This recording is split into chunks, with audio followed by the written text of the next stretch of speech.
Adeline Rose Lennox, ex-slave. Adeline Rose Lennox was born of slave parents at Middle, sometimes known as Paris, Tennessee, October 25th, 1849. She lived with her parents in slave quarters on the plantation of a Mr. Rose, from whom her parents worked.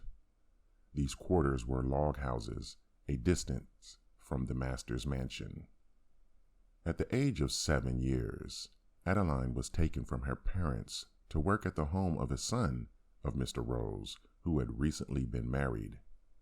She remembers well being taken away, for she said she cried.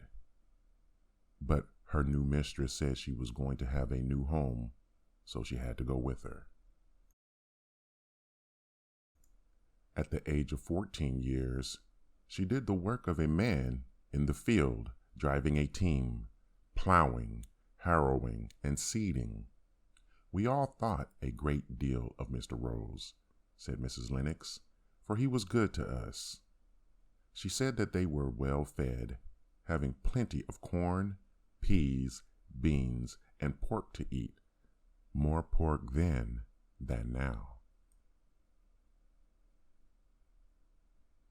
As Adeline Rose, the subject of this sketch, was married to Mr. Stewart after she was given her freedom at the close of the Civil War.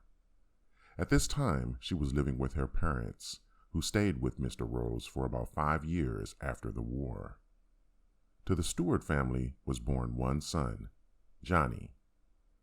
Mr. Stewart died early in life, and his widow married a second time, this time to one George Lennox, whose name she now bears.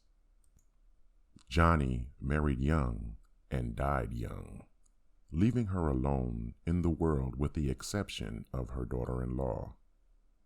After her second husband's death, she remained near Middle, Tennessee until 1924, when she removed to Elkhart to spend the remainder of her life living with her daughter-in-law, who had remarried and is now living at 1400 South 6th Street, Elkhart, Indiana.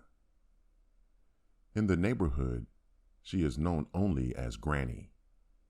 While I was having this interview, a colored lady passed, and this conversation followed. "Good morning, Granny. How are you this morning?" "Only tolerable, thank you," replied Granny. The health of Mrs. Lennox has been failing for the past 3 years, but she gets around quite well for a lady who will be 88 years old on the 25th day of this October.